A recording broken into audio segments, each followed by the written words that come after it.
Underwood. Thin ice!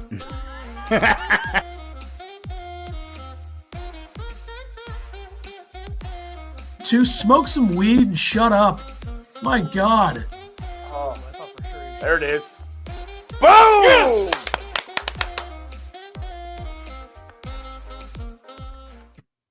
Illini Basketball Podcast, episode 199, February, 16th, 2024? Yeah. ArmchairLiner.com. Check them out. Some football off-season stuff as well as the in-season basketball stuff. But we here cover the basketball team, so don't expect any Illini football talk unless it's about how – never mind. Illinois played on what? What day was that? Tuesday? Tuesday. And I feel like this almost wasn't even a real game, and I think that's why we could get away with waiting 3 days to talk about this one. Yeah, I'm not going to lie. I was in a golf simulator for the first half, so I was kind of on and off watching the game. Second half, we went somewhere else, and the starters played for like 8 minutes. So I don't really know what happened in this game, except that Illinois was spanking Michigan. So a lot more Ethan, a lot less me today. Sean, what's going on? God. Foodzilla, how you doing? Bergie, what's up? Sean says we need a win tomorrow. Yeah, we do. By the way, Michigan's largest lead of this game was 5-4. Really? Yeah, they were up 5-4 because Terrence Williams got that and one at 4-2 and then made the free throw 5-4. Yeah, the and one. I remember that. Yeah. And then Illinois' largest lead was 5:57 to go in the second half. They were up 37. So pretty good. Pretty good game. As always, player of the game. We both went with Terrence Shannon for the second game in a row. Terrence had 28 minutes, 11 for 15 from the field, 5 for 8 from 3, 4 for 5 from the line, 31 points, 3 rebounds, 3 assists, a block and a turnover. Before we get into the quote here, quotes, I do want to say I think this was probably Shannon's second best game of the year behind the FAU game and probably his most efficient performance of the year. I mean, oh yeah, the FAU game was hit a couple step back threes, didn't he? If I remember right. Yeah, he had. Well, he made a step back through, then tried another, went out the front of the rim. He got the rebound in the corner, passed it to Coleman. Coleman made a three. Shannon, 5 for 8 is really what sets this game apart. He had 33 in the FAU game, which was a career high. He was 8 for 9 from 2 in that game, 2 for 5 from 3, 11 free throws. He did this one with 6 for 7 from 2, 5 for 8 from 3, and then 4 or 5 from the free throw line. So probably the better game of the two, even though he had 2 less points. So I think we could actually probably say this is his best game of the season. I would say it's probably this game 1, FAU 2, and then Missouri 3. Yeah, would be my. I mean, the big thing about this game is he missed 4 shots and only made 4 free throws. So he had way fewer free throws. So probably his best game at Illinois, other than the infamous UCLA game, which is probably number 1, I guess, 8 for 9 from 3. But I would say, either way, he was phenomenal in this game. I mean, Illinois was only up, I think, like 6 late in the first half, and then he made a bunch of shots, and then they were up 18 going into the half. I mean, he's back. Yeah. Looks exactly the way he did early in the season. 25 points, averaging 25 over the last 4, I think I saw somewhere. So all you got to do is get called out by the 200 level guy or whatever his name is. Just start dominating. Yeah. You talk about the offensive rebound. Underwood thinks he could get, 4 to 6 more points if he would, crash the boards a little bit better. So, Juwan Howard made headlines saying, quote, "I'm proud of Terrence. He's played very well since he came here. You're welcome." There's a lot of layers to this. Yeah. I would probably deflect too if I were in his situation. Yeah. They're 3-11 in the Big Ten. I would think he's probably going to be done. I mean, it'd be kind of a surprise. It just doesn't even – I don't even know if they're going to fire him. I just feel like he's either going to he's either going to resign or it's going to be a mutual quote unquote. Yeah, I think the AD has said that they haven't even thought about firing him. So I think that was more of a, oh, guys, remember what our football team did a month ago? I think that's more of that. But I mean, look, I think everybody knows that Terrence Shannon was going to go to Michigan if it weren't for their admissions. Yeah. And I think there's fault on the basketball side of Michigan as well for the reason they didn't go there. Whether it's, getting that far in the process without maybe doing enough work to realize he might not be approved or whatever. I think the Texas Tech thing played a role. I didn't want to get back into all this, but it's just it's funny. I mean, he's at the point of deflection. I mean, look, 0-8 against Brad Underwood. They're 3-11 this season in the conference. They missed the tournament last year. They're going to miss it this year by a mile. They've failed in getting some of their top targets in the portal over the last couple of years. You say what you want about them putting in effort. I mean, how in the hell did Wisconsin lose to this team? This team is incapable of making shots. If they didn't shoot so many free throws, they might lose this game by 40. And Illinois had Max Williams in the game with 4 minutes left. So they only made one. Michigan only made 1 3 in this game, and it was Cheddar late, I think. Yeah, so. I would the bottom line. I would deflect too if I were him. So whatever. I don't see why anybody's getting actually mad at this. I think it's hilarious. Yeah, he's going to deflect.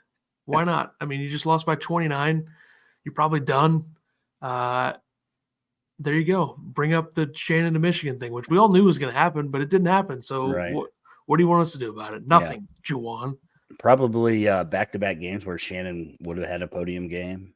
But are you surprised that there's never been any sort of kerfuffle in the handshake line with Michigan since Illinois has beaten them 8 times in a row? I don't think so. I think Brad's a respectable person, unlike that trash Greg Gard. So true. I'm not a guard guy, no doubt.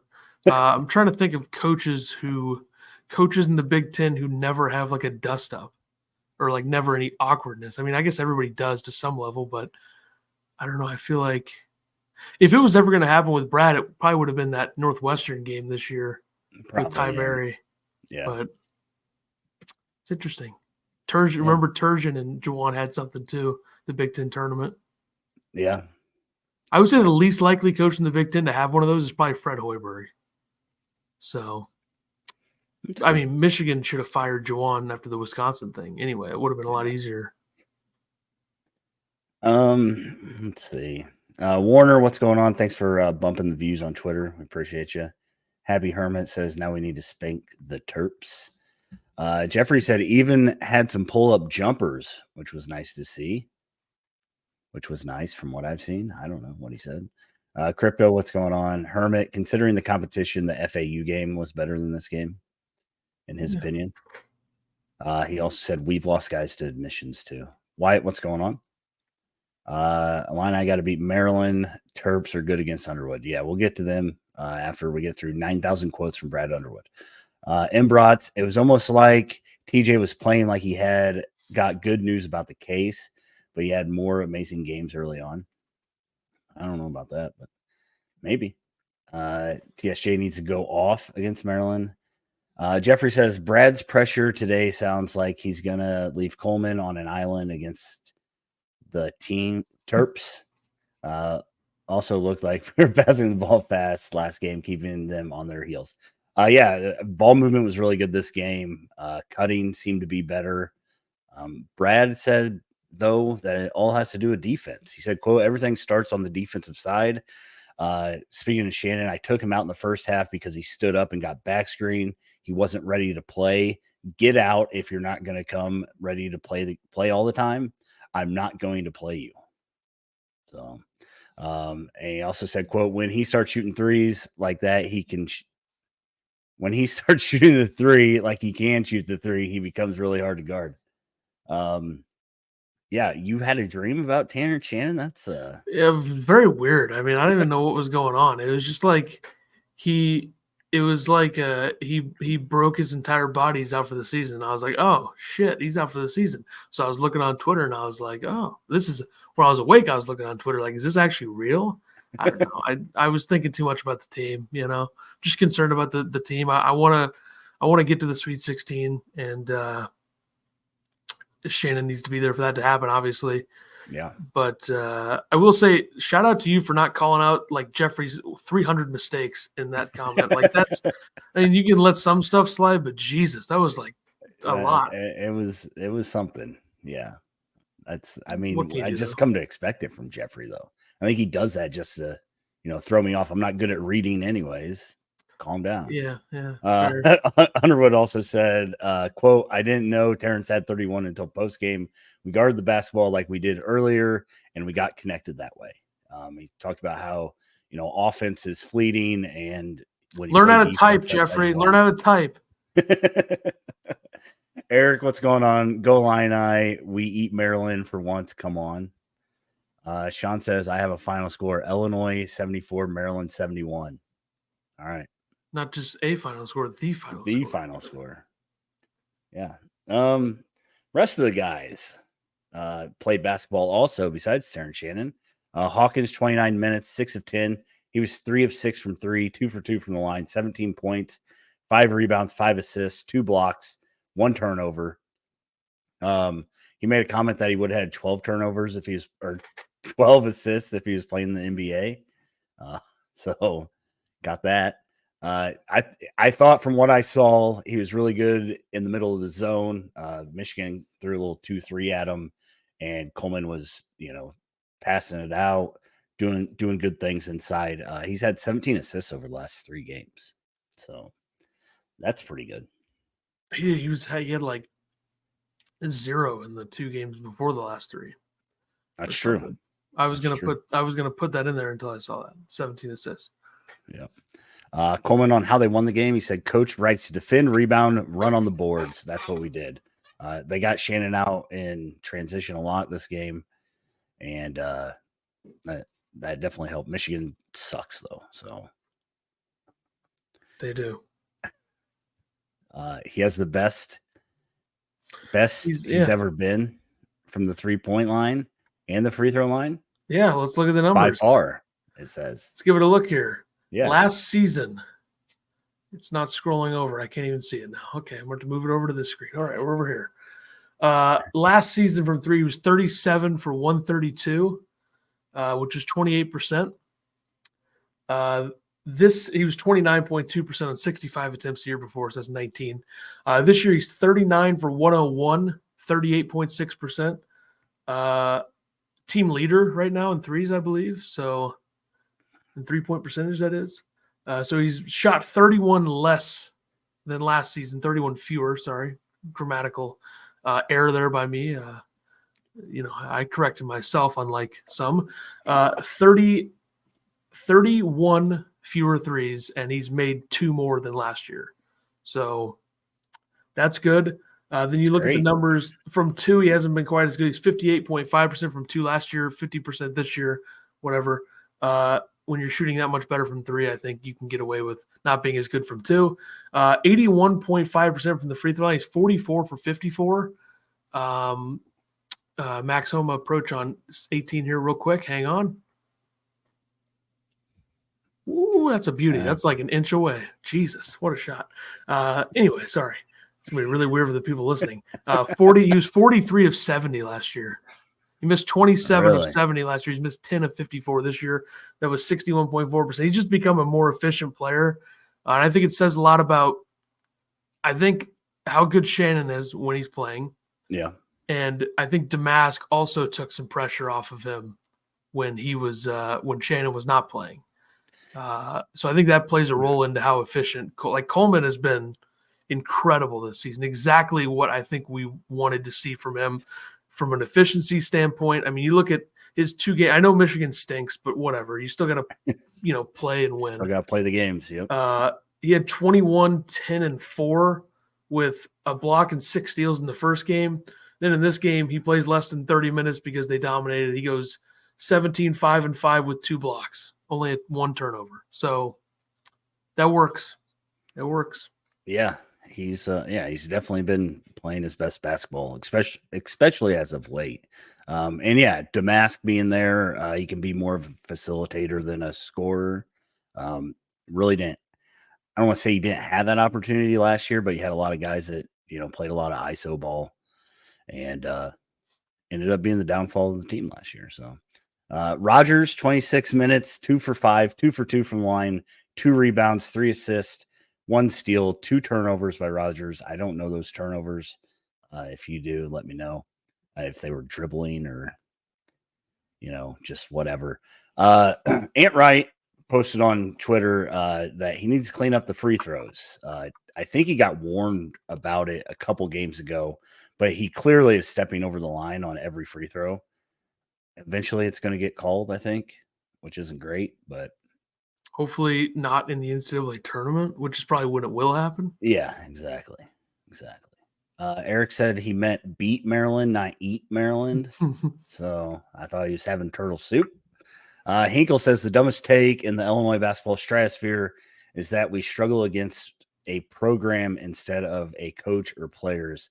Illinois struggles against post-Sturgeon, post-Shrewsbury, Maryland. I don't even know what he's talking about. And Penn State is so lazy. I guess the fact that Underwood can we talk about that later? Plus, it doesn't even make any sense. Warner says, "What do you guys think of Goody sitting on the bench, sitting a bunch last game? Do you think that will continue?" DGL got minutes before Goody in this game, is what I've been told. Yeah, I think it's fine. I mean, Goody. I think Brad had a point to prove, right? I mean, I said last episode he's been playing too much, so 14, anywhere from like 12 to 18 minutes, I think is fine. Yeah, I think Brad, he had some bad defensive plays down the stretch of the Michigan State game, and Brad's one that will prove a point. If you're not going to play well on the defensive end, you're not going to play. So Marcus Damash, 24 minutes, 5 of 9, 1 for 2 from 3. That 3 was super deep, if I remember correctly, nothing but net. 2 for 2 from the line, 13 points, 2 rebounds, 3 assists. No turnovers for Damask this game. Not very many minutes, though. So Quincy, 21 minutes, 4 for 4, 2 for 2 from 3, 10 points, 7 rebounds. No turnovers for him. Crashed the boards, played hard. He did get his head fake and finally got to throw one down. Nice to see for him. A little bit more aggressive. So Eric says Ty's been playing great this season. Yeah, when he gets to play. Jeffrey wants you to yell at Hinkle. Maybe I will, but I'd like to understand what he's even trying to say. Like that doesn't, Bootzilla says he's telling Goody to get his shit together or else. Exactly. Off the bench, Harmon had the most minutes, 22 minutes, 4 for 6 from the field, 0 for 1 from 3, 8 points, 3 rebounds, 2 steals, 1 turnover. Before we get to Harmon, sure. Which we already kind of, whatever. We got to him. That's it. That's all I got. I think Brad was probably upset and showed that he was upset about the last foul, the fifth foul on Goody against Michigan State. I think that probably played a part in some of this. I mean, it was I don't think it was a foul at all, but they called it, and Brad was not happy with Goody. Yeah. And I don't think Goody needs to get his game together. I just think some of the matchup stuff that he's being put into is just not the way that he needs to be used. Hold on. The guy that dropped multiple F-bombs during these won't say shit when that's what the guy said? I was going to wait till later to curse, but whatever. Goody is best used when he's playing in a lineup where he doesn't have to guard either somebody that's like way more athletic or faster or bigger than him, which I guess you can get away with if he's going to make shots. But if they're matching up against him and going after him, it's going to be tough.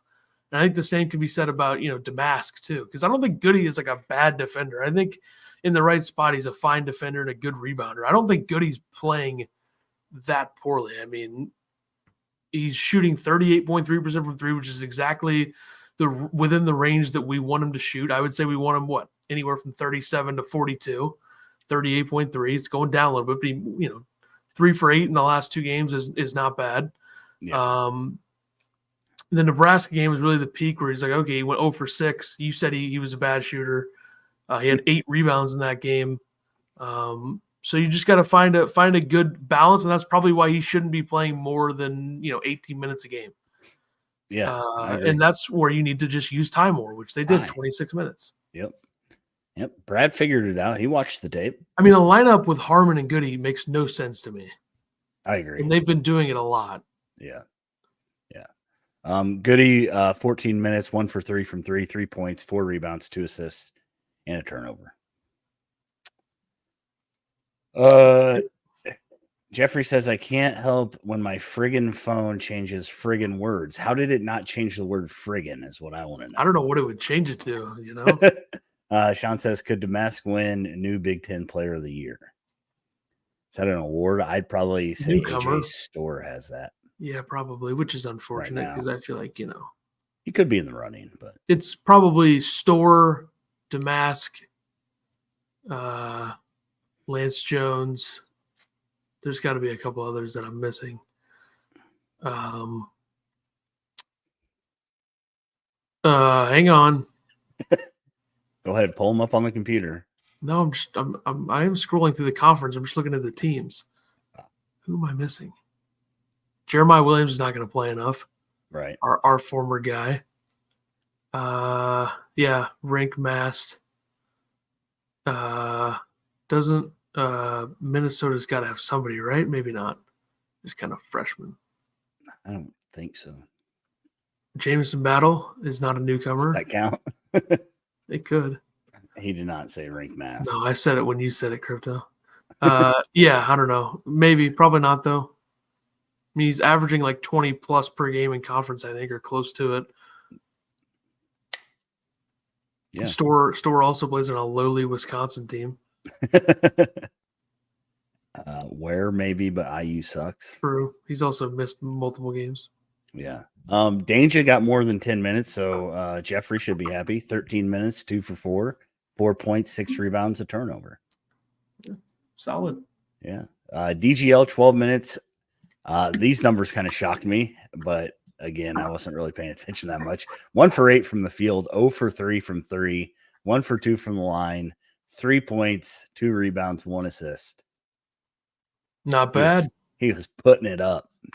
He said, it's time to get mine. How many fouls did he have? Because he gets a terrible whistle. He had 3 fouls. He had 2 plays where he was going to the rim and got fouled. They didn't call him. And then Michigan was just getting 28 free throws in this game. Yeah. Damask had 4. Danger had 4. DGL had 3, and Goody had 3. And I guess when you only had 2 guys with 3. When you only shoot 10 threes, you're going to get more foul calls because you're going to the rim more. Illinois, took 25 threes, so that's not surprising. Plus, we were looking into a bleak alternate reality towards the last 5 minutes of the game when they had a Moretti, DGL, Goody, Danger, Harmon lineup, and that was pretty scary to look at. Yeah. Moretti, 8 minutes, 1 rebound, 1 turnover. Didn't do much. Yeah, which, hey, look back at the last Michigan game. It was a big Moretti game where he came in early and had a solid impact. But I think we should all understand that it's probably next year for Moretti if we're going to see him do a lot. Yeah. Yeah. People thought that he would be Aaron Shannon this year or something. I don't know what they were thinking. Hinkle says Damask confirmed cold white boy of the season per Titus's pod today. I did listen to that, and I was waiting for him to mention Marcus Damask, or else I was going to go to bat for Damask. But yeah, there's a lot of good ones this year. Connect, Filipowski. I guess he counted Braden Smith as one. That's another one. I mean, there's a Cam Spencer, UConn. Some legitimate candidates for white players that we're all probably going to hate in March. Or hate now. And you have that many, I think he was calling them cold-ass white boys. You got that many of them in college hoops, and, Iowa's not even going to make the tournament, so it's not going to matter. But I feel like, Peyton Sanford's another one. It's true. He shoots the absolute lights out of it. He's about as efficient of a guard. I guess he really kind of plays the 3 for them, quote unquote. He's 6'7", but he's, really efficient, so – it's too bad for Iowa that they're probably not going to. I mean, maybe they beat Illinois twice. I don't know if I see that. But they have their schedule. If they win out, they'll be in. So there you go. Good luck. Yeah. Eric says too many dunks for Michigan. My player to watch was Reed against Coleman. He went 5 of 14. So Coleman you're going to get a lot of dunks when you look at the size and the lineup that Illinois is playing for the last 5 minutes. Like Reed is 265. Kumwa's a big body. Terrence Williams is a big body. Cheddar's a big body. I love Cheddar flexing the N1 when they were down 35. That was hilarious. But yeah, he had a good game overall. I mean, he doesn't. I think in the Michigan world, he doesn't play enough. Yeah. Him and Doug McDaniel, like they're two positive plus minus guys this year, and Cheddar only gets 15 minutes and plays a bunch of garbage time. Yeah, weird. Warner, we'll see you later. We will talk about Reese in the preview. Jeffrey says Max made an impact. Yeah, Max Williams, 1 minute, 2 for 2 from the line, 2 points, 1 rebound. Made his free throws.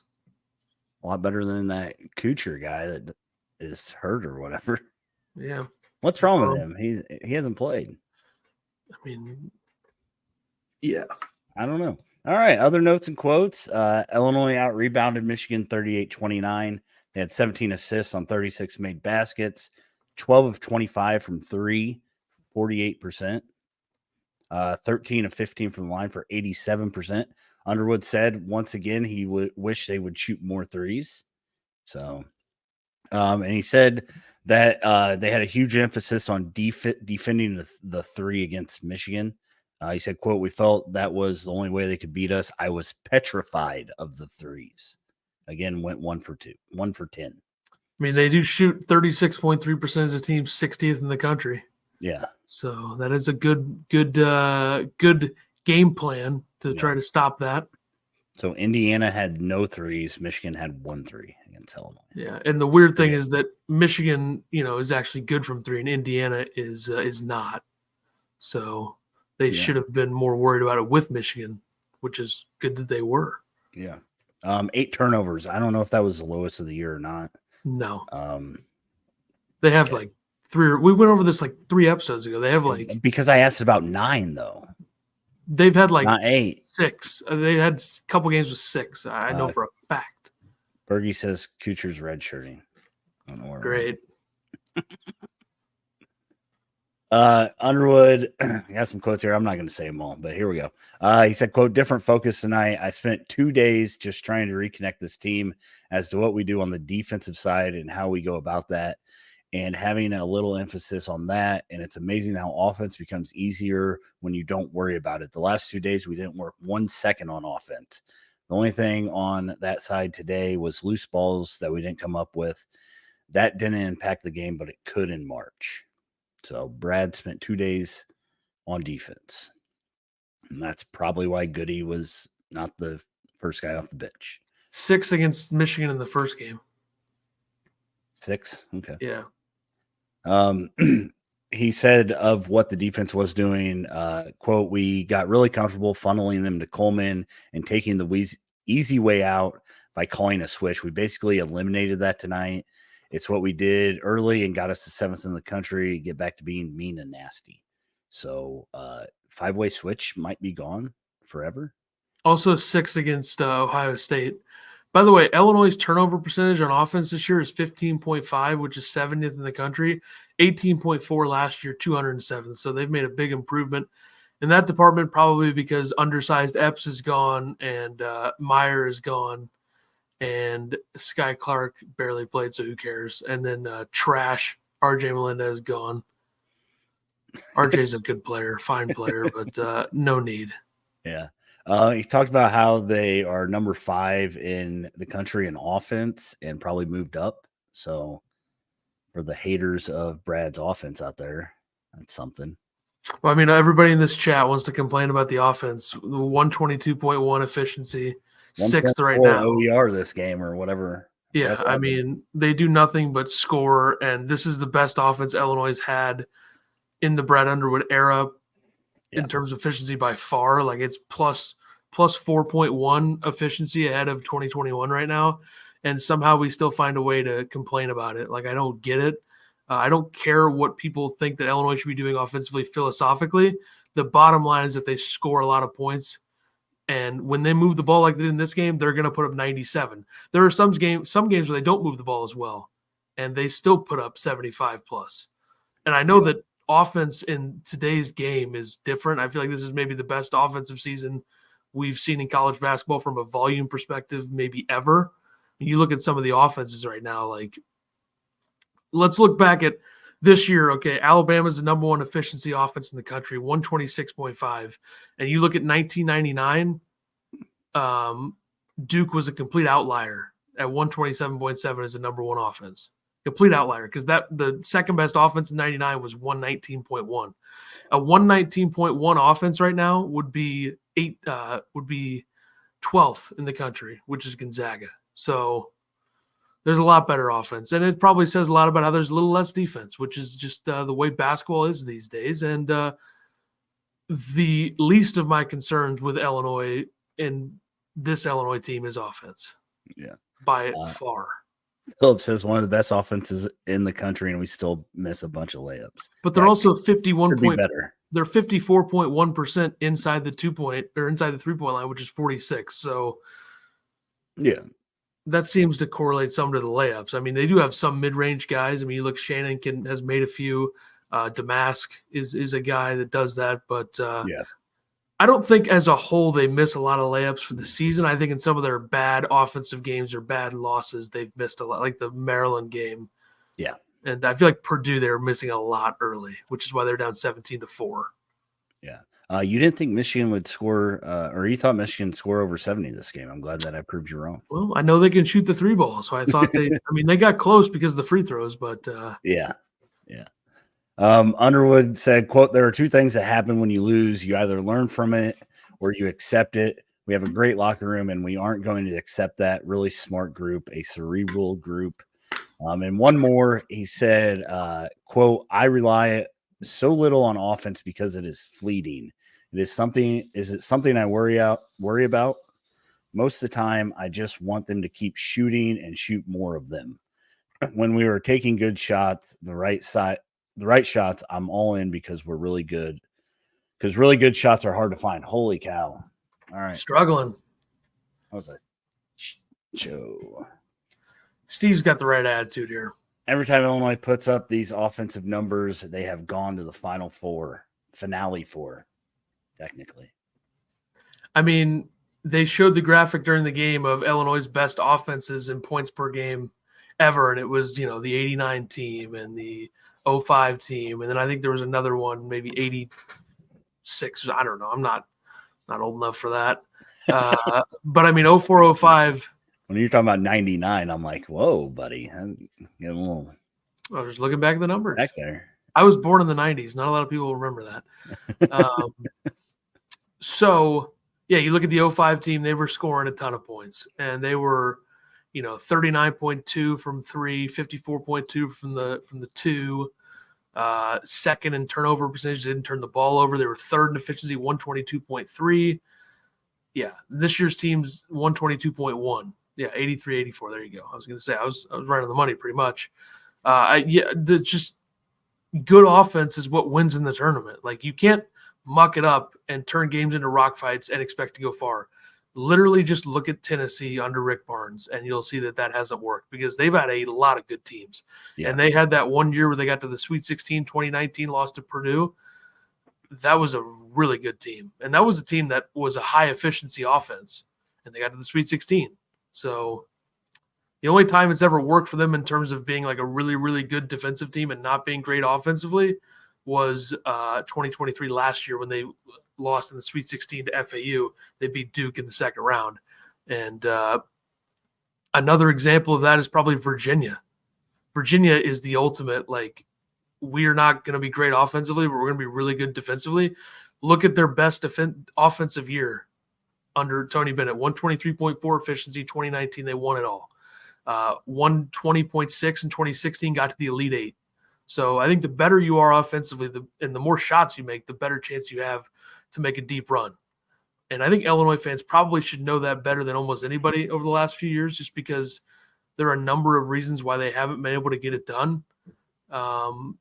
And I think this year is your best chance because you're not going to run into what Loyola was in the second round, just because there aren't many teams like that are 6 seeds or 7 seeds or 5 seeds even. So odds are you're not going to play a top 10 efficiency team in the second round, I would hope. Yeah. Or play third. Hinkle says Piper would argue Illinois' D isn't good enough to go on a run, and that D gets you deep in the tourney. Being good at both definitely helps. Yeah. And we'll see if he's, if they fixed anything. It sounds like, they're going to be more aggressive and fight through screens instead of switching everything. And we'll see if Brad gets them changed. Philip says the Ryan Langborg ejection last night was one of the worst calls I've ever seen. Yeah, apparently there's an emphasis if you hit a guy in the balls that it's either an F2 or just a regular foul. So I'm not sure that he caught him in the jewels, but. So you said balls, and then you didn't want to say it the second time? I mean, I was just trying to mix it up a little bit. I can say balls again if you want. You want me to say balls more? So, by the way, I mean, look no further than some of these great defensive teams didn't do anything in the tournament. That's really what I would say about it.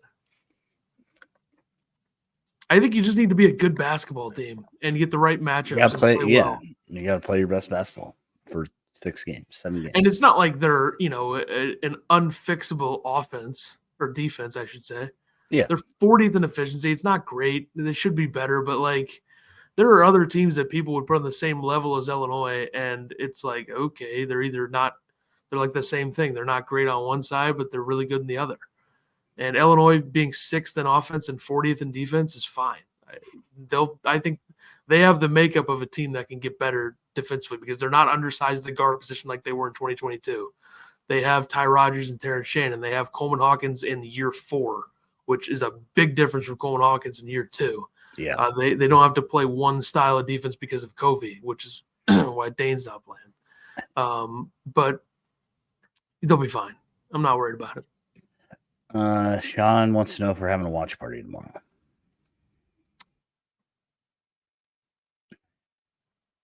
Okay, we'll figure it out. Jay says, I totally agree on defense. This team will go as far as they can on the defensive end.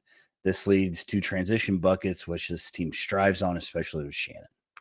Very good point. This team, I would say, is a better defensive team with Shannon back too, also, right? I feel. Yeah.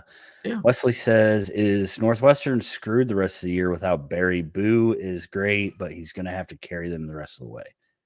Definitely doesn't help. Yeah. So, 2023, Illinois 35, Arkansas 22 in KenPom. Yep. Yep. All right. Well, yeah. Beat the brakes off of Michigan, did their job, shot well at home, made threes at home. Now they got to go to Maryland. If you look at the KenPom numbers, Illinois lost to number 10 in 2021, number 2 in 2022, and 22 in 2023. And last year's team stunk, so it's not a surprise. Rough. I mean, you play Houston as a 5 seed, who ended up finishing 2nd in the metrics and got to the Elite 8 and lost to Villanova. That's a tough draw. Very tough. Jeffrey says we struggle on threes when we don't move the ball fast enough. We get better looks when they do. Brad still needs to figure out how to protect the paint better. It's probably concern number 1, right? Yeah. Their metrics at guarding the 2s are so inflated from early in the season to where it's pretty noticeable how bad it's been in some of these games. I think that's probably Brad's how concerned he is about stopping teams from shooting threes is probably a reason why they aren't as good at guarding 2s as maybe they should be. But it's also harder to do when you don't have, that big enforcer shot blocking 5, which I don't think Illinois needs, but makes things a little bit more difficult. Hinkle is talking about earlier. It is dumb to argue that you're worried more about a Maryland because of losses over the course of 2 coaches' 10 years. Willard has beat Illinois twice. I mean, I Who don't. cares? Illinois struggled against Sturgeon. Are people arguing this? I guess they are. I don't know. I mean, People are worried about Illinois playing against Maryland. Some of those people might be in this, podcast group here. So I think you need to individually look at the losses and think, okay, so when they were losing to them in the early Brad Underwood era, those were not very good Illinois teams. They couldn't stop the Cowan Jalen Smith combo. And then it became, okay, now they can't guard Dante Scott, who just dominates them, and then Hakeem Hart puts up big numbers. And now they're struggling with the Jameer Young, Julian Reese inside-out two-man game. So I am not using the Turgeon era at Maryland as a reason to believe that Illinois can't beat Maryland. I am thinking that the 1 and the 5 are the reason why they can't beat Maryland. Okay. And I want to believe it when I see it. I'll believe it when I see it. That's fair. Jay says Reese and Young are going to score regardless. Limit the others like Scott and others is the key to win. Didn't they do that last game? They lost. Pretty much did, yeah. They didn't score enough. Nobody else had double figures. Yeah. So I would argue that Illinois' offense was bad that game, though. I mean, if you look at Maryland's lost 3 of 4, and teams, Jameer Young's still putting up numbers, but teams have been making him shoot a lot. Like he was 3 for 17 from the field against Rutgers. You got to do stuff like that. Yeah. Make life as hard as possible on him. And it should be easier to guard them with having Shannon there as well as Rogers. That's 2 guys right there, 2 options. So remember Luke Goody was starting the last time they played Maryland. Illinois is giving them a completely different look in this one from a defensive perspective on the perimeter. And guess what? Maryland has some injuries, so we'll see what their lineup even looks like. So Illinois ranked 14th, a chance to get back to 10 with a win in this one, I would assume. I hope it's not 10. Time. Whatever it is, I hope it's not 10. Could be 11. Could be 11. Anyway, not that it matters, but still, it's the number that is on the TV, so you got to talk about it. Illinois 18-6 on the season, 9-4 in the Big Ten. Maryland 14-11, 6-8 in the Big Ten. They are 3-5. This game's tomorrow, 4:30 on Fox. They're 3-5 since they beat Illinois 76-67 on January 14th. Jameer Young had 28 points, 2 rebounds, 8 assists in that game. Julian Reese had 20 points, 11 rebounds. Illinois could not contain the 2-man game. And the question is, can Shannon help that? Yeah. I would think that he can, especially with the way he's been defending. Like he was elite after getting benched and then put back in against the Wolverines. But some injuries right now for Maryland in terms of, what's his face went out, right? And I don't know. They got Geronimo missed a game, but that was like he came back in the last game at 7 minutes. So who knows what his status is, but their lineup has been looking different. Geronimo is questionable with a knee. Matty Traore, who started their last game, he's questionable with a knee. And that's about it. They got 3 guys that nobody has ever heard of that are questionable or out. So okay. Probably going to be a different lineup, though, from what Illinois saw the first time. They got to stop Reese and Young, right? Just have to. Yeah, that's the key. And the question is, Warner said it before he left, do they try to double Reese at all? That's how teams have stopped him. But I don't think Brad would. I think Brad has complete faith in Coleman Hawkins to play defense, and kind of got tore up last game against them. So I feel like he's got to throw just a couple looks at a double against Reese. Yep. Underwood said today, I think he had a presser. He said, quote, very good defensive team. They mix up defense, press a little bit. They have an all-league player in Young, and we have to do a better job with him than we did the first time. He said that the last game was, quote, maybe the poorest they have played. We were all over the place for the first game. Having TJ in this one is a little different perspective. Was that an early game, Maryland? January 14th. Time-wise. January 14th at, I think, noon. Okay. Do we always get Maryland early? I'm just glad tomorrow's not early. So Early time or early date? time. Because they usually do get them early date. They do, yeah. It was They only usually get Rutgers beat this by year. So I feel like they've played a lot of afternoon games against Maryland, like 4:30, 5 o'clock. So I remember that IO sophomore year game at Maryland when they were up like 20, and then Maryland came back. I remember that. yeah.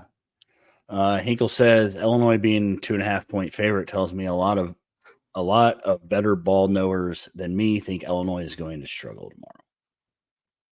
I mean, road teams as a whole, especially ranked road teams, have been as bad as they've ever been this year. So Jay says haven't watched Maryland play much except the Illinois game. Why are they so bad? They got 3 good players yet. 3 good players yet. You don't have to read the whole thing. You just say they have 3 good players. I can't not read the whole thing. I'd be careful classifying this year's version of Dante Scott as a good player. That's true. He's shooting 34% from 3, which is better than last year's 31%. But overall, I feel like he hasn't had enough double-figure games where I could sit there and be like, yeah, he's a good third option. I mean, he's fine. I probably say this, he'll probably drop 25 tomorrow. But they really rely on Reese and Scott, and they're a pretty inefficient offense if those guys aren't going. Even when they are going, I mean, those two had some of their best games of the season. They only had 76 against Illinois. So yeah, and they only scored 54 against Michigan State, 53 against Rutgers in 2 of the last 3 games. They can struggle offensively. So I think one key for Illinois this game is to get out and go. Yeah, make them defend you in transition. Yeah. Jeff says Brad's too damn stubborn. I assume that means to double Reese. I just don't like whatever. Jay says if you're going for a 3 seed, you got to take this one. Yeah, that's what they're going for. But I mean, I think they want to win every game also. So I feel like Brad has changed a lot of things in different games and throughout this season, to the point where I think people thinking that he's too stubborn is like based upon what he's saying in the press.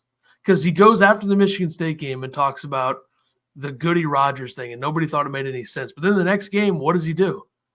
He barely plays Goody. Goody probably only plays like 10 minutes in this game if it's a close game, maybe even less. And Rogers plays 25 plus and comes out early. Yeah. Can we look at the actions a little bit more than the words sometimes when he follows something up like this? And the style of defense they played in the last game, that was an adjustment, right? They went to a zone for a couple minutes at Michigan State because Coleman had 4 fouls. That's smart coaching. I think people think he's stubborn because he's old and looks the way he does,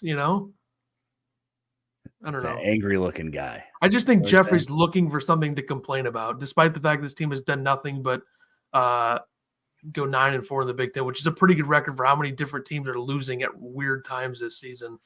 And the fact they didn't have their best player for 6 games, but whatever, it's cool. Jay says you like the drop coverage by Coleman constantly. I'm not a fan of drop coverage, but I don't coach Division I basketball, so make Reese get in foul trouble by going to the rim on him. That's what I would say. I agree. That's smart. Harder to do than to say, though, I guess. Maryland's lineup in the last game. Well, with Shannon there, it might be a little easier. Yeah. Maryland's lineup in the last game, they beat Iowa 78-66. They were down 37-31 at the half. Iowa and Maryland are like identical in terms of the way they play, except one's good on offense, one's good on defense, and then vice versa. They went Jameer Young, Jahari Long, the 6'5" senior.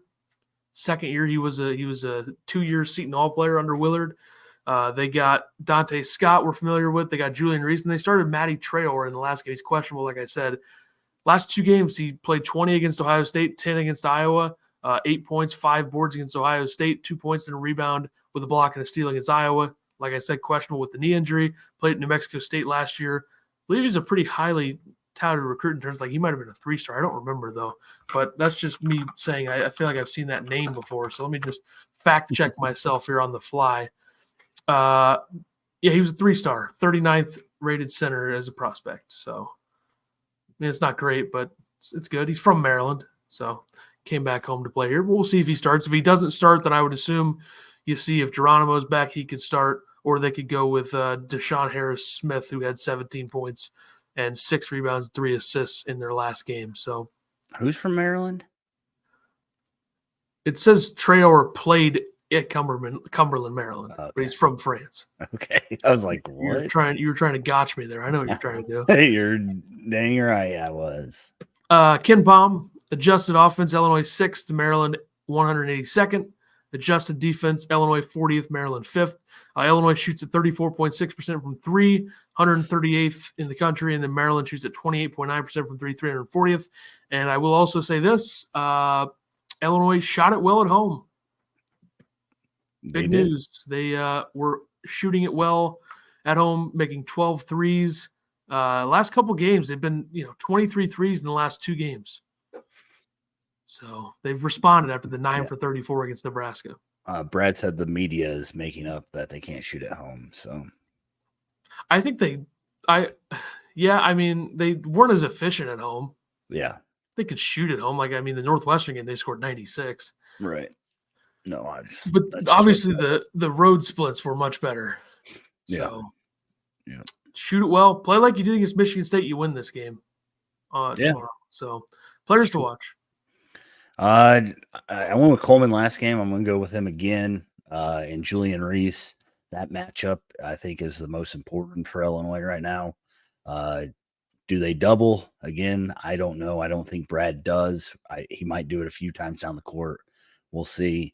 But as you said, Julian had 20 points, 11 rebounds last time, and Coleman continued to be the facilitator and rack up them assists. Keep shooting 50% from 3. He's been pretty consistent from 3 lately. So give me the big men. I'm going Marcus Damask for Illinois and Deshaun Harris-Smith for Maryland. So assuming if Traore is out and you see Deshaun Harris-Smith start, I would assume defensively Illinois you want Shannon to guard Jameer Young. Yep. I would say you want Damask to guard Harris-Smith. And then you go Rogers on Dante Scott. Who am I missing? Who else starts for them? I don't know who their 4 is. Traor's 6'11". That's if he was starting, I was going to say he doesn't play that much. So even when he does start, who's I thinking of? Okay, never mind. Let re-rack. I was going to say Quincy would be guarding Traore. Yeah. And then Rogers would be guarding Scott. But I'm assuming that he's not going to play. Let's say Deshaun Harris plays, Deshaun Harris-Smith. You got Shannon on Young. I would say you probably go Ty on Deshaun Harris-Smith because he can score. And then you go, if Jahari Long starts, you start Damask on him because he had 0 points in that game. Or if it's Geronimo, I still think you go Damask.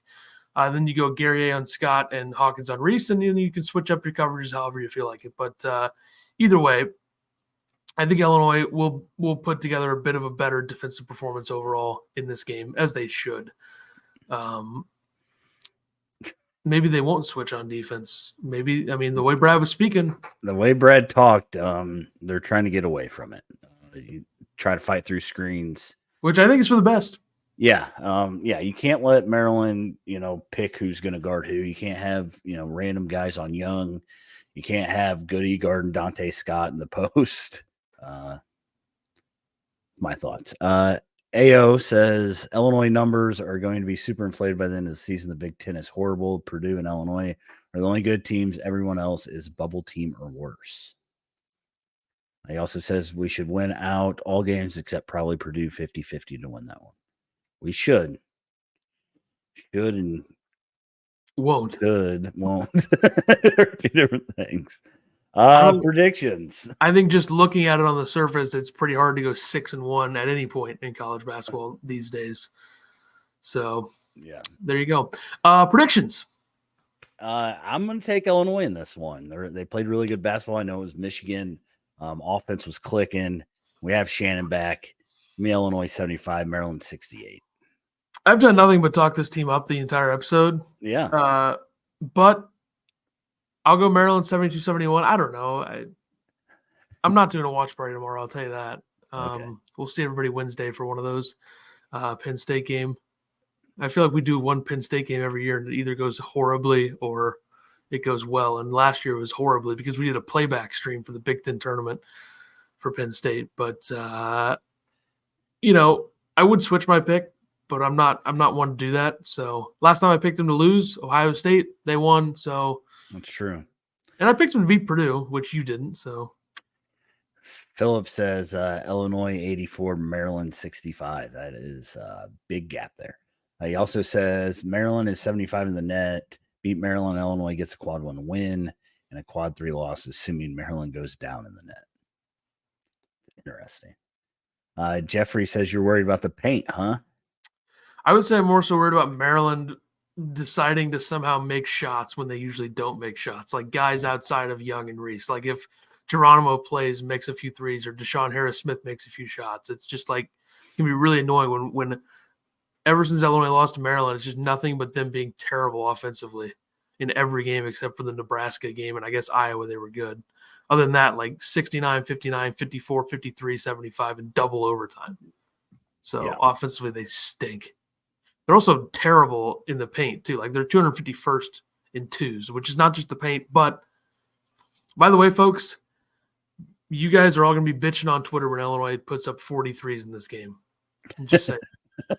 Because Maryland is a top 10 team in guarding 2-point shots. So what do you think Illinois needs to go from 3? If they take 40 of them, how many do you think they need to make to win this game? 15? 10? 14. 14. Okay. 14 for 40. Illinois squeaks it out. 14 for 40, that's what? 42 points. You make 16 twos, that's 32, that's 74. You make 8 free throws, that's 82. 82-72. Give me the Illini 82-72. Whoa. All right. Around Live the Big switch 10. here. No, I didn't switch. I'm just saying that's the math that I went with there, so that could be right. Good stuff. Around the Big Ten. By the way, Jeffrey, I've said a lot about ball movement, how important it is. So, yeah, I agree. I mean, you got to move the ball, and the ball was moving in the last game. And you got to take the shots when they're open. Yes. Illinois no passes hesitation. up on those. Everybody just bitches when they take so many threes. It's like, it's college basketball. It's what it is. Whatever. It's also circumstances, when they make them and when they don't make them. Minnesota last night was up 8 at the half at Purdue and just couldn't get it done. Shocked. It's tough. Shocked. I'm pretty sure I texted everybody and said they'll lose by 15. They went like 9 of 16 from 3. They hung around, though. In the first half. You're not going to do that for 2 halves, Mackey. I'm sorry. They hung around, though. Credit to them. That's a smaller team, What did it end up? What was the score? 84-76. Jay says 75-72 Maryland. Illinois never plays well there. Hope I'm wrong. I would dispute that. 2020. Look at the 2020 game against Maryland. Jeffrey doesn't mind threes when they're good shots. We all like good shots. What are your thoughts on Zach Edey initiating hooks and getting calls? What do you think about that? Like if he didn't do this to hook the other arm, get one free, it always seems that he's hooking back. Seems like a big hooker to me. Thoughts? My thoughts are that I am so tired of the Purdue, even talking about Purdue, to the point where it's like, I'm just going to sit back and let everybody fight about everything about Purdue, and I don't even care.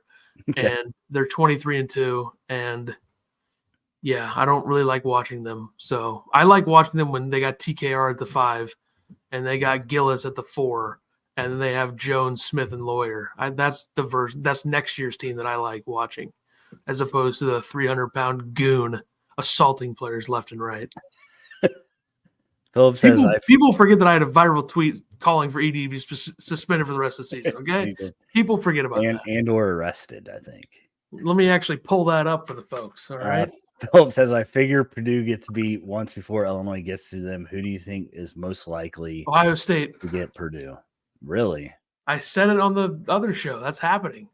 Ohio State's going to beat Purdue. I say Michigan State probably has the best chance, but Nope. Ohio State. Best chance. Sissoko will probably punch somebody in the face. Likely one of the guards. January 16th, 2023. By the way, this here,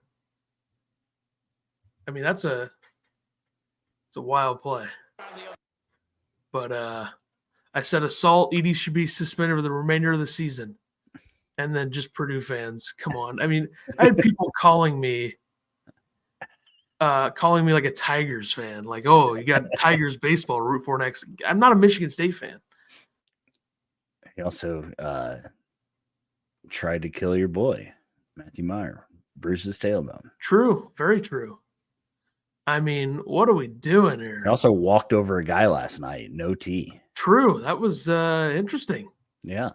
Let him get away with everything. I can't believe people took this seriously. It's crazy. But Wesley says Edie has tried to kill at least 3 players in the last 2 years. Talk about engagement. Look at that.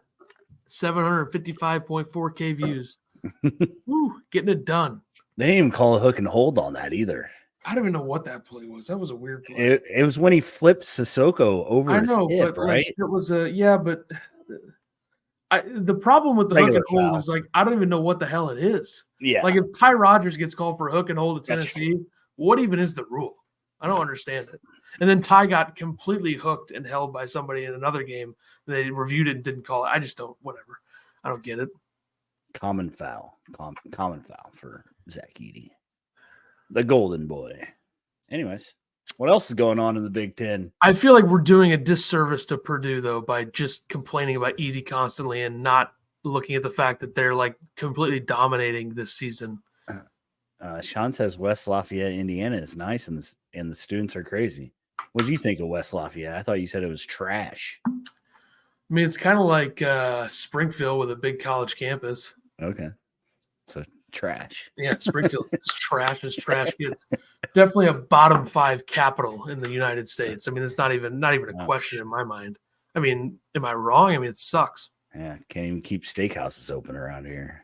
Boom! Shout out to Alessandro's or whatever that place is. I was close though, right? Yeah, Alexander's. You probably wouldn't go there because you have to cook your own food. Yeah, 0% chance. But yeah, I try to focus on the good parts or the things I like about Purdue. Yeah.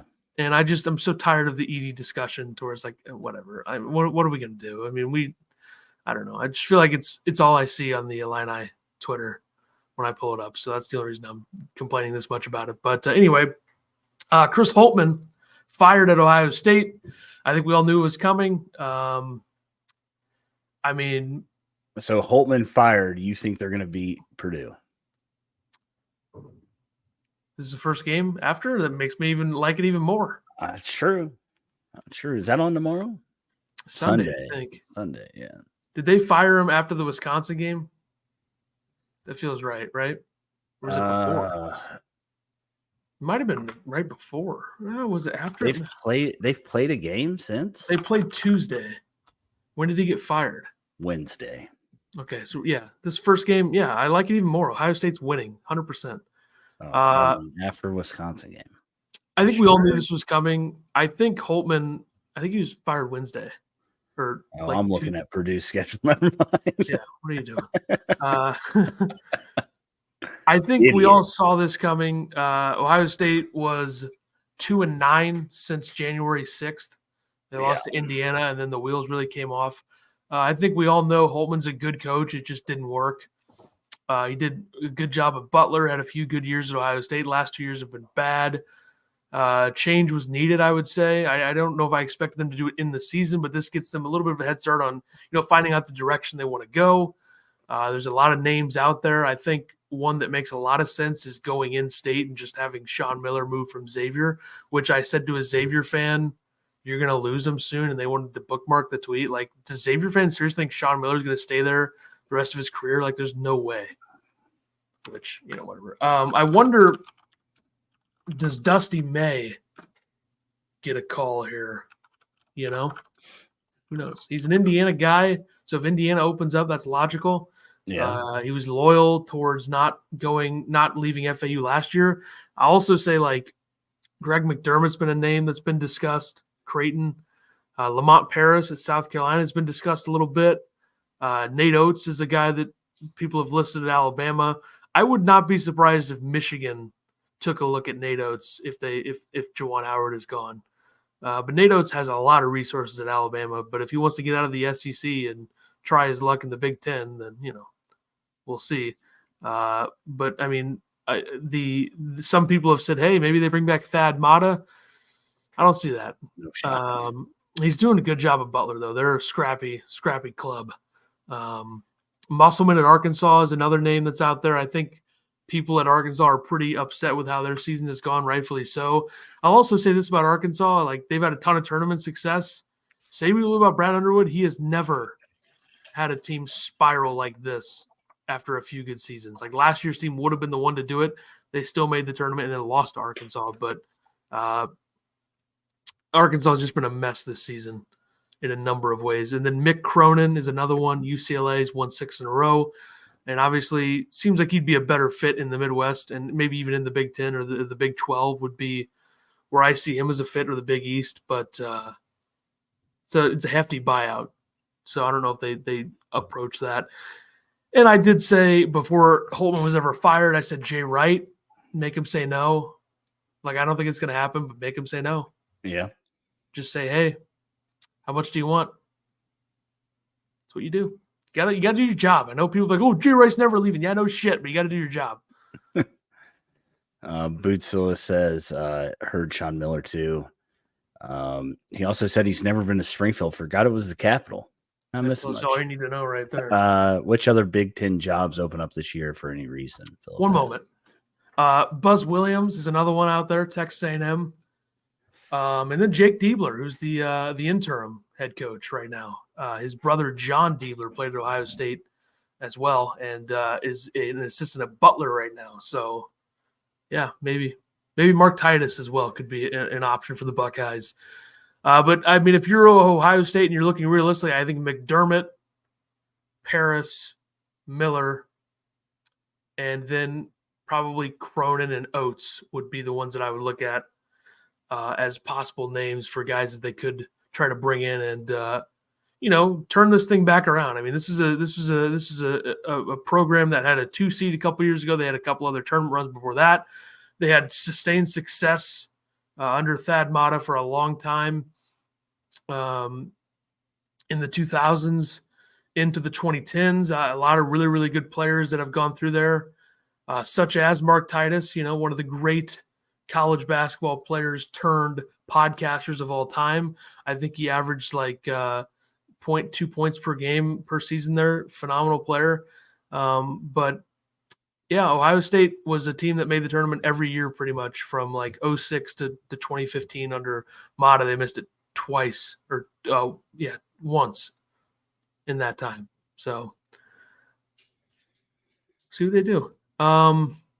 Yeah. What was the other thing up here? Which other Big Ten job opened up? I mean, I think Michigan's probably going to open up. And that's where I think Nate Oates could go. I have a feeling about that one. I'd be curious to see what Indiana does. I mean, here's the thing about Indiana. Mike Woodson, the way that team is constructed and the way they play, and let's also not forget, Dalton Knecht seemed like he was going to go to Indiana before he went to Tennessee. Yeah. So I think Indiana would be a lot different. They probably wouldn't have Mackenzie Mbako this season because he was going to go to Louisville or Kentucky. But Knecht is a much more impact player at this stage right now and would have been for Indiana. But the thing with Indiana is Woodson came in there and they wanted to make the tournament. They made it the last 2 years. They got to the second round last year. I don't think you fire him unless you have a guy that you really, really want to hire, which would probably be Dusty May, who went to Indiana. But also, it's just like the style of basketball they play is like so boring and not very good if you don't have a star, which they had TJJ the last couple of years. Right. And then also, say we knew about Archie Miller teams. They weren't very good. They didn't make the tournament at all. 2020, they would have been in probably, but didn't make it. From a metrics perspective, this year's Indiana team is way worse than any of those Archie Miller teams. So that's where you're in a tough spot. I don't think you fire Woodson unless you have a guy you really, really want to hire. And I don't know if they will. I think it's going to be a close call. I mean, they're certainly not good this year, but they're not, Michigan bad.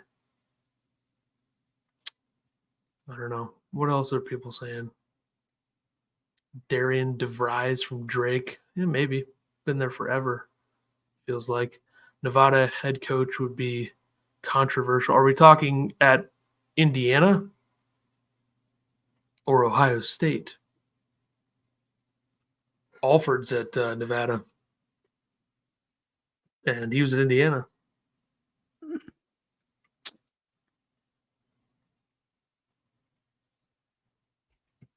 Or he wasn't at Indiana, but he did something in Indiana, right? I don't know. What am I going to say? I don't have any idea. He was at UCLA is what I meant to say. And Iowa before that. But Iowa, yeah. Alford has coached like 30 teams. Jay says, hopefully the Big Ten gets better next year. It helps everyone. More chances for quad ones. This conference is really down this year. Ohio State, but Indiana would be a good spot. Yeah, I don't know. I mean, I don't know if Ohio State wants to hire a mid-major.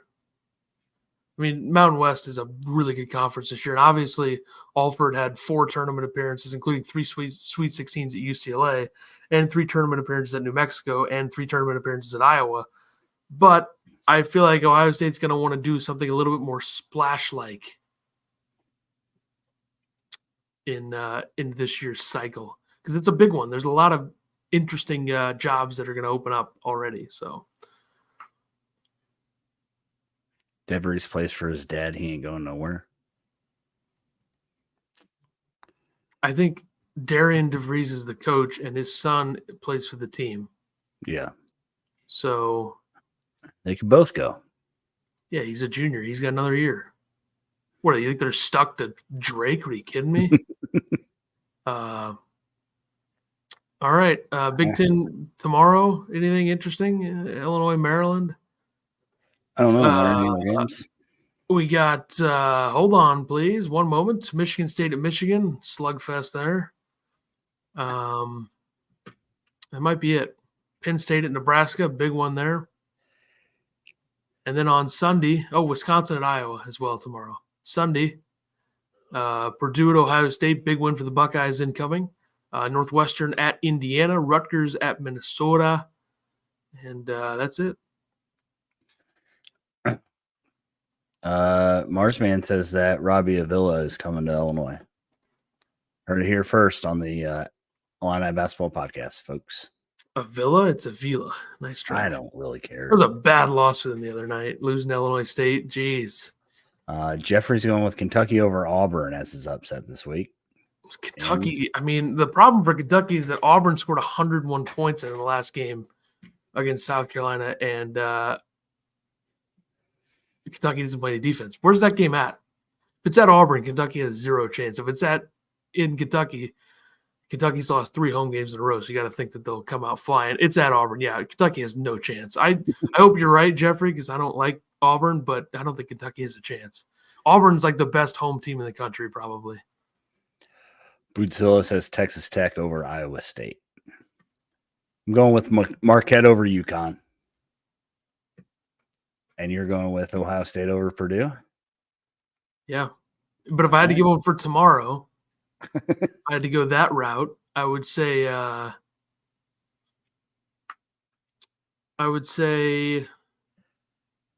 NC State over Clemson. How about that? Clemson's been playing some good ball. Not for long. Not for long. Didn't they just come off? Aren't they coming off a loss? Clemson? No, they came back and won that game. Never mind. Yeah. As always, we want to thank Alamo Steakhouse and Saloon at 700 East Broadway Avenue in Mattoon, Illinois. You can find them online at www.alamo-steakhouse.com. They have happy hour from 4 to 6 on weekdays. If you head over there now, you can still get $2 Wells and domestics, $3 you call it, and Alamo margaritas, $5 wines and specialty martinis. For $7, you get your choice of a small nacho, beer battered mushrooms, cheese curds, or fried green beans. or for $9, you can get 10 wings with your choice of sauce, bull bites, hen pecks, sliders, pork or hamburger sliders, whichever you'd like. If you'd like to sponsor one of our episodes or all of them, or our watch parties, you can reach out to us on Twitter or email us at IlliniBasketballPodcast@gmail.com. Don't forget, like, subscribe, hit that sub button, get us to 500. We appreciate you all hanging out and talking Illini basketball with us. So, what is high drive, Jeffrey? What is high drive? See, Iowa over Wisconsin. I don't know. Iowa's just so inconsistent. Yeah. Where's that game? If that game's at Iowa, then yeah, I can see it. It is at Iowa. Interesting. Okay. I feel like I just said Wisconsin and Iowa too. What an idiot. Idiot. Couple things before we go. I think next watch party, unless you really want to do one tomorrow, it's just like we already tried last Saturday afternoon and lost. So that's true. Fair. That's true. 2 fast-paced offenses shooting it out. I feel like that's what Auburn is, though. You know, they've scored 100 points like 300 times this year. That sounds accurate. I guess they don't like run the floor as much as Kentucky likes to, but I feel like that could help. One thing about Auburn is that they do shoot a lot of threes, and they don't always shoot a very high percentage. They putting up 15 to 30 games. It's not a lot. It's not Alabama level, but they're not great from 3. So we'll see how that goes, how it translates. But one thing Auburn has, I think that Kentucky doesn't, is a track record of being able to defend. I mean, they gave up 61 points to a South Carolina team that can shoot the lights out of it if they're playing well, and a South Carolina team that had been scoring 70 plus. But either way, I feel like I might have overrated South Carolina in some spots. Natural, they have a really good record, and obviously the BBV factor. I don't know how much he's been playing. Former Illini standout. Probably none since they've been winning. I think he's been hurt too. I don't think he's played very much at all. But anyway, probably watch party Wednesday. Episode 200 will be not live, recorded. So we'll see you live again for 201, I suppose. I don't know what day 200 is going to come out. We can record it whenever, but I'll drop it whenever. Maybe Monday it comes out. Maybe we record Sunday. Maybe we record Monday. Maybe we record Tuesday. It's going to be out for the Penn State game, though. And we're going to talk about the Maryland game and, kind of think back to the times. Episode 200 is a big one. So. Bootsillis has recorded. Oh no! I mean, it's one time, folks. It's one time. Unless, no, we got to record, right? I just feel like you're the guy. Whatever you tell me to do, I'll do. So let's put it this way: if Illinois loses tomorrow in disgusting fashion, we could try to do an instant reaction thing. Okay. And if they win, we'll record and see. Either way, we're going to record 200, and we'll post it for the Penn State game, and we'll do a watch party for the Penn State game, unless you can't, which, Wednesday, I assume. I don't have anything going on Wednesday right now. So yeah, so we'll try that. All right, we'll see everybody tomorrow after the game if they lose in disgusting fashion, or if like something crazy happens and they win like the buzzer, something wild. We'll see you then for that if that happens, and then we'll see you for 200 recorded. It's one time, folks. It's one time. Let's all relax. We've done live episodes like for 2.5 years now, so it's just because it's number 200. There's a lot of different things I want to talk about. I don't want to get sidetracked by all you morons. It's a joke. Everybody can relax. It was for effect. It was a funny thing to say. But we'll see everybody next time. A lot of things going on. Season continues. We're almost to March. Yeah, season's almost over.